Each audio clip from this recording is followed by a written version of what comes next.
Hello, on va découvrir ce qu'est Azure Recovery Service Vault. Parmi les services, on a Azure Backup qui fait partie de ce service.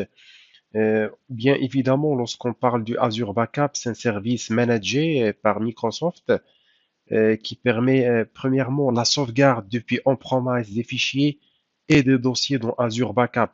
Imaginons vous avez des partages des serveurs de fichiers, même des VM ou des machines physiques qui hébergent des dossiers. Vous pouvez donc les sauvegarder sur Azure Backup. Donc cette possibilité est offerte par ce service Azure Backup. On peut aussi sauvegarder depuis on-premise des charges de travail par des systèmes d'exploitation, sysvol, des applications, des serveurs, bases de données. On a plusieurs types. Aussi, il permet de sauvegarder depuis on-premise des machines virtuelles, Linux, Windows, depuis bien évidemment des hyperviseurs on-premise, soit VMware ou Hyper-V sur Azure Backup Vault.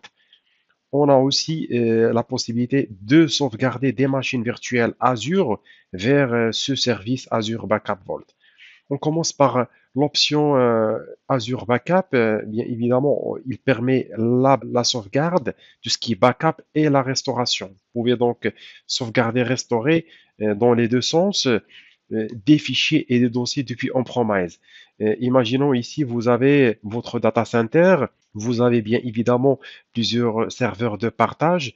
Vous pouvez donc bouger et sauvegarder sur Azure tous ces dossiers donc à travers ce service, le service Recovery Vault où il y a donc Azure Backup qui fait partie. Mais évidemment, vous devez donc avoir un lien soit Internet ou ExpressRoute vers Azure et bien évidemment c'est un canal crypté en HTTPS.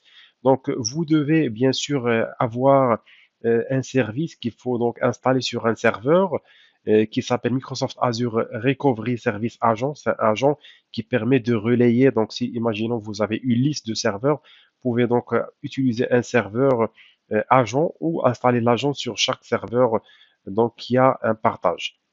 Vous avez la deuxième option qui est la sauvegarde des applications, du sysvol, des systèmes d'exploitation. En fait, toute charge de travail, vous pouvez sauvegarder ça sur Azure. Imaginons ici, vous avez donc vos charges de travail dans votre data center. Vous avez des hyperviseurs, Hyper-V, même VMware, du serveur Exchange, SQL, même du SharePoint. Vous pouvez donc migrer, plutôt backuper ces données sur Azure Backup Vault en utilisant Azure Backup Server. Vous pouvez donc utiliser un serveur on-premise qui permet de relayer la sauvegarde vers Azure. Sinon, si vous avez DPM, et System Center DPM qui permet donc aussi de faire ce relais de la sauvegarde vers Azure. Vous devez donc bien évidemment avoir, comme j'ai dit, ce serveur relais que vous pouvez donc l'installer en promise. Vous avez la troisième option qui permet de backuper des machines virtuelles. Comme j'ai dit, vous avez donc cette possibilité d'utiliser ce service pour backuper des machines virtuelles depuis Azure vers Azure. Donc, c'est pas que du on-premise, mais bien évidemment, vous pouvez utiliser le service pour sauvegarder toutes les VM sur votre Azure au niveau de ce service Microsoft Azure Backup Vault. Bien évidemment, vous avez d'autres options qui permettent de sauvegarder aussi Azure File Share de la base de données SQL Server et aussi SAP HANA vers Azure. Vous pouvez aussi donc utiliser le même service pour faire le backup et la restauration. On a le deuxième service qui s'appelle Azure Site Recovery. C'est quoi donc ce service? Il est conçu pour éviter toute perte de données lors de la migration. Vous pouvez donc l'utiliser pour assurer la haute disponibilité, en fait, ou comme on appelle le PRA, plan de reprise d'activité sur Azure. Un temps d'arrêt quasi nul pour leurs utilisateurs, une couverture complète pour toutes les demandes et une possibilité de tester l'application dans le cloud avant la migration. Donc, ce service permet de, comme on peut dire, de synchroniser vos serveurs sur Azure et il fait comme une réplication d'une machine dans votre data center vers Azure. On commence par la première option. Si vous avez dans votre data center des hyperviseurs Hyper-V ou les système center VMM. Vous avez donc des hyperviseurs. Vous pouvez donc utiliser ce service pour répliquer des machines vers Azure. Bien évidemment, on va utiliser ce service qui va être installé dans un hyperviseur qui héberge les machines virtuelles. Donc, cette possibilité va vous permettre de répliquer toutes vos machines virtuelles, soit Linux, soit Windows, sur Azure.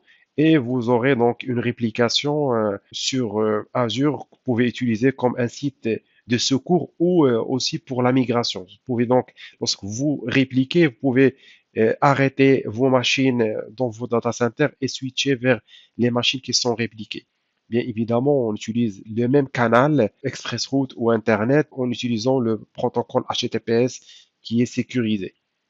On a la deuxième option, c'est la migration des machines, soit du VMware, AWS ou physique. Donc, imaginons ici, vous avez votre data center et vous voulez utiliser ce service pour migrer ou bien sûr synchroniser ces machines vers Azure. Donc, il y a cette possibilité. Vous devez juste avoir un config serveur et un process serveur, deux serveurs qu'il faut installer en promise. Et bien évidemment, le premier config server, il permet donc de centraliser la gestion de cette réplication en utilisant l'ASR.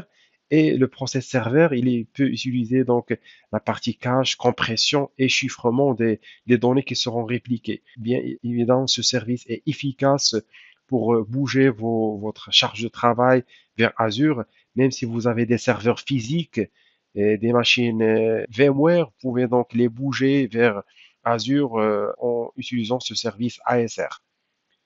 On a cette option qui permet, bien évidemment, on est nativement sur Azure. Si vous êtes sur Azure, vous pouvez donc répliquer des machines sur différentes régions. Imaginons vous avez la région Ouest Europe, vous pouvez utiliser Nord Europe comme une deuxième région pour répliquer vos machines virtuelles sur la deuxième région. Comme ça, vous pouvez avoir un site de secours, un disaster recovery sur une autre région que vous pouvez utiliser en cas de problème de la région principale. Vous pouvez switcher vers la machine au niveau de région secondaire.